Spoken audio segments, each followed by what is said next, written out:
I'm David Key, and I'm here with PJ Berger, NFR qualifier in the barrel racing. PJ, what are you doing now for a living?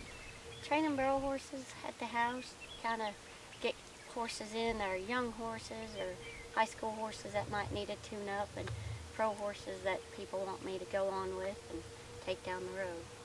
And you're here at my house right now. We just got through with the team roping clinic. Why are you taking up team roping? Oh, team roping's been kind of fun. It's been on my back burner on something I'm wanting to do. Barrel racing comes pretty easy to me. I want something that I've got to work at, and it's more of a family event where I can stay home a little bit and go with my husband and daughter. And your husband team ropes too, right? Yes, he heads and heels. And so is team roping being a challenge for you? Yes. It's a lot the same, but it's a lot different. I mean, you've got to be mentally focused and mentally challenged, and you still have to be able to do the physical part of it too. Right. It's a lot the same, only a lot different. Especially, it'd be like me trying to barrel race, probably. Yeah. You left here the other day during the school. You had to go to Oklahoma City. What were you doing up there? Oklahoma City, they had the AQHA World Show, and I was showing a horse in the junior barrels. It made the top 15. The top 15 come back for a short go. So I made my run Friday, come down to your school, drove back up to the city, made the finals, made a really good run, placed there, and then drove all night to come back and rope the next day. Now that's dedication to team roping right there. I like that. Now, in the next week or two, you're going to Waco for a barrel racing or something? Yes, got a big futurity coming up, Waco, Texas. Got 3 head going that I have that I've rode for quite a bit at my house. Plus I've got 2 jump ride horses. They just called me 2 days ago to come down Wednesday, make a spin on them, show them Thursday. And what are you calling jump riding? Because people don't understand when you say jump riding, they don't understand what that entails. Jump ride is a horse that's been trained by probably a friend of mine or something, and something's happened, they can't show them. They need a jockey to just step up there and make it go in the pattern and do its thing and hopefully win a check. Hopefully win. So you'll go down and you exhibition the horse and get comfortable with him, and then you go run the horse, or? Yeah, I'll probably exhibition the day before, kind of just ease through the pattern or find a place you could practice, and then if it feels right and kind of go by how they tell you to pick up, lift, kick, and go. So so you're a jockey in a sense then. You're just Yeah. basically being a jockey. Yeah. And she's got the jockey size too, if you can't tell. She's pretty short. How tall are you? 4'11". 4'11", just right for a jockey. Tell me a little bit about that. I've always been interested in this because I've had someone tell me quite a while ago that smaller people tend to, which goes into the jockey deal because jockeys are always little. And so I had someone tell me a long time ago about that it's easier for little girls to run around the pattern a lot faster than big girls. So tell me a little bit about that and what you think about that. I don't know that there's that much difference, you know, if you're little or tall. I mean, Sherry Survey, she's pretty tall. But weight-wise, you think weight there's a and difference? Everything, I don't think that really matters that Don't much. matter. Horses just, You they're need big, the combination powerful, of the horse and the rider, and, you know, it's kind of 50-50. whatever fits. Yes.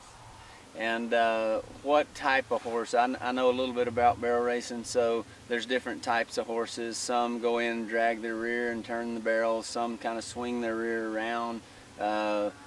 What's your preference? You got a preference on type of horse, or you train horses, you run horses? So I kind of get along with the horses other people don't get along with. I tend to ride a little bit stiffer horse in a turn instead of getting that perfect shape and keeping them round. I kind of throw the reins up there, and even on a colt make them run more like a rodeo horse where you run one-handed and just let them work instead of keeping them correct and perfect all the time. Right. There's it seems like there's lots of different styles of riding in the barrel racing and stuff, and so team roping styles, there's a little bit of difference, but there's fundamentals that have to be the same, but there's a little bit of a different variation of styles. What about the barrel racing? Is there the same kind of core fundamentals that you have in barrel racing, and then there's different styles, or is there a lot of different fundamentals, a lot of different styles, or? Just depends on the rider and on the horse, but they still have to be broke when you start with, you know, be able to move that rib cage in their head or their hips whenever you ask, or if you get in a bind, you can move that body where you need to get back. So just if you start with a broke horse, it's easier to, you know, advance and get further ahead. No different than team roping. Team roping, you got to start with a broke horse to have a whole lot of success. Every good rider seems like they start with a good broke horse, or every good rider likes a broke horse. Right. So now you've trained futurity horses too, is that right? Yes. And how do you like the futurity deal versus rodeos, or what's your?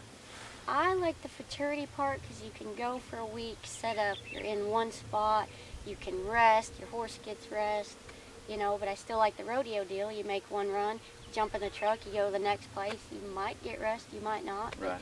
put your head on straight, make a run, and get out of there. So. Colt versus older solid horse. What do you think about that Colts, as far as? I really like the Colts because you can feel their difference of stepping up and making improvements like Right. every run you make. The rodeo horses are a little more solid, like it's taken them 3 years past that Colt stage to get that way. Right. So what about, and your in-laws, they train horses as well, your Yes, Mary Burgers? Mary Berger's my mother-in-law, Carrie Berger, her husband's my shoer, and Todd Berger, her oldest son, he trains barrel horses too. And you're married to the youngest son? Yes, I'm married to Joey, the youngest one. Okay, so it's a family affair, the whole family's in barrel racing. Yeah. So, and where do you live? Halls Valley, Oklahoma. Halls Valley, Oklahoma. So how difficult is that traveling and going from Oklahoma? Is that a pretty good central location for the barrel racing, the futurity, and the rodeoing and everything? It or? is.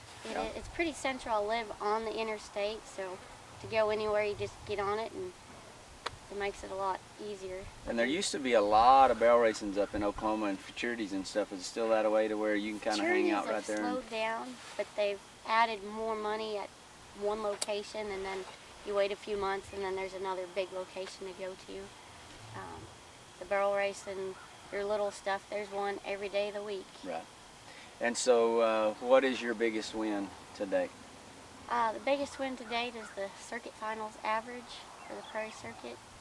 That was just last week. And what's your biggest disappointment in rodeo or futurities? The biggest disappointment, and I guess it's not really a disappointment, but it does set you back, is just not owning your own horse, you know, and day to day they can change, people can change their mind, take the horses elsewhere, bring them back after someone else has rode them, or just take them and sell them from you. Right.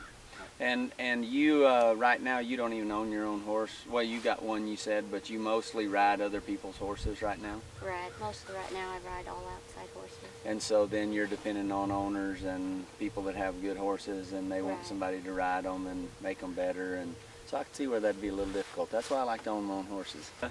Glad you came by. I'm glad you came to my school. I hope you have a lot of fun with your team roping, and I know you'll have success because the mental aspect of team roping barrel racing is a lot the same, and because of your success in the barrel racing industry, I think that you'll be able to transfer that over in team roping. Even in the school, you were able to take what I was asking you to do and put it into practice pretty easy, so I think it's going to come pretty natural for you. So I think you'll have a lot of success, and I wish you a lot of success with it. And thanks for coming on KeyedUpRodeo.com, and we'll see you down the road somewhere. All right. Thanks for having us.